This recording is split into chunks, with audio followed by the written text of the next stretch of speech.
In today's Making Their Case, a look at some news that might ruin more than a few vacations for Democrats in Congress. Alex, that's right. According to political veteran Charlie Cook of the Cook Political Report, Democrats may look back at this summer as the moment they let up to 20 seats in the House slip away.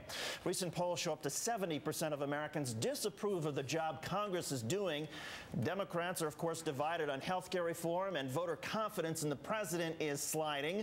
A new Washington Post ABC News poll shows 49% of Americans have confidence Mr. Obama will make the right decisions for the country. That is down from 60% at the 100-day mark of his administration. So what does it all mean for 2010? Here to make their case are blogger Adam Green. He's a co-founder of the Progressive Change Campaign Committee at boldprogressives.org, and also with us conservative blogger Liz Mair, who blogs at lizmair.com and is former online communications director for the Republican National Committee. Adam, let's start with you. It's always true, well, it's usually true that the party that has the majority tends to lose seats in the next off-year election. But having said that, would you agree that when you have a week where the House Speaker and her deputy disagree on a fundamental issue of health care on successive days, that the Democrats have a huge number of problems right now?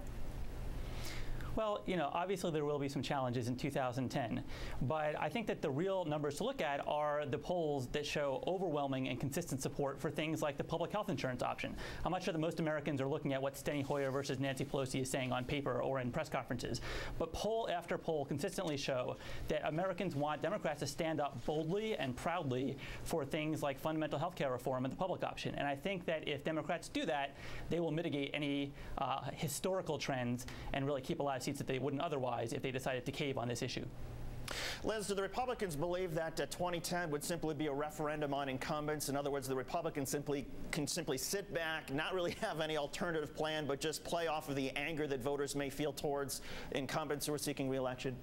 Well, first of all, I don't think that it's true to say that Republicans don't have any alternative plan. I think that's something that's been discussed when it comes to health care, but in fact there are alternative Republican plans that have been put out there. But no, I think really there are a number of races, whether we're looking at the House or whether we're looking at the Senate, where Republicans are fielding some very good candidates. There are good prospective candidates out there.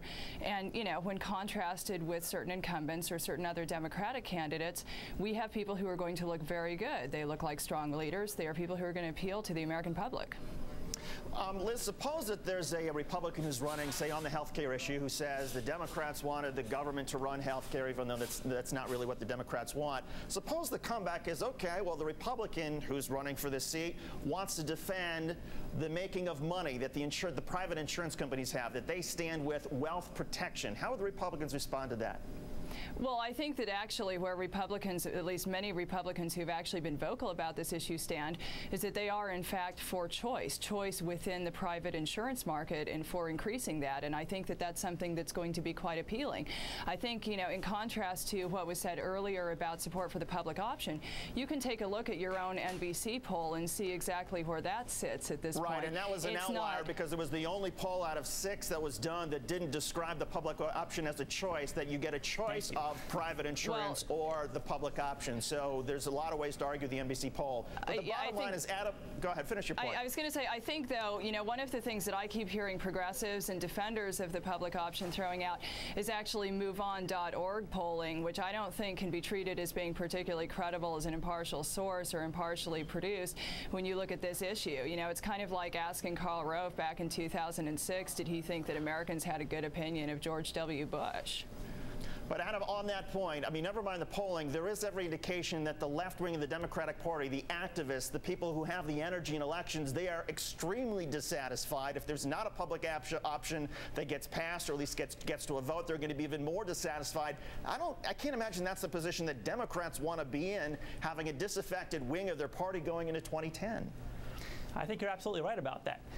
You know, the Democrats in Congress can still do the right thing, and if they don't want to lose 20 seats in the House, if Democratic incumbents don't want to lose in primaries, the thing to do is make sure that the progressive base comes out to the polls and comes out on their side by standing up for a strong public option. Liz is actually the first Republican I've heard in a while say that she supports choice. Chuck Grassley, I haven't heard him talking about choice. I haven't heard Mitch McConnell talking about choice. They're pretty much aiming for you know, a plummeting of health care reform. They want to take it down. They think that's the way to beat Obama, as if this issue is about Obama at all. And I think you're right to point out that there is a lot of populist anger at these insurance companies. Just recently, we heard that one insurance executive right now has $750 million in stock options. Now, that's money that's not going out to patients to pay off claims. A public option wouldn't be paying these exorbitant salaries, wouldn't be paying billions in PR advertising. It would be focused on the public health. And if Democrats campaign on that message, that will be the winning strategy in 2010, being bold progressives. Adam Green and Liz Mayer, thank you both so much. And of course, it's going to be so interesting to see what happens in 2010. But the battle over this issue is going to continue, of course, through the fall, and it's going to be a fascinating one. Thank you both. Thank you. Okay, coming up, David.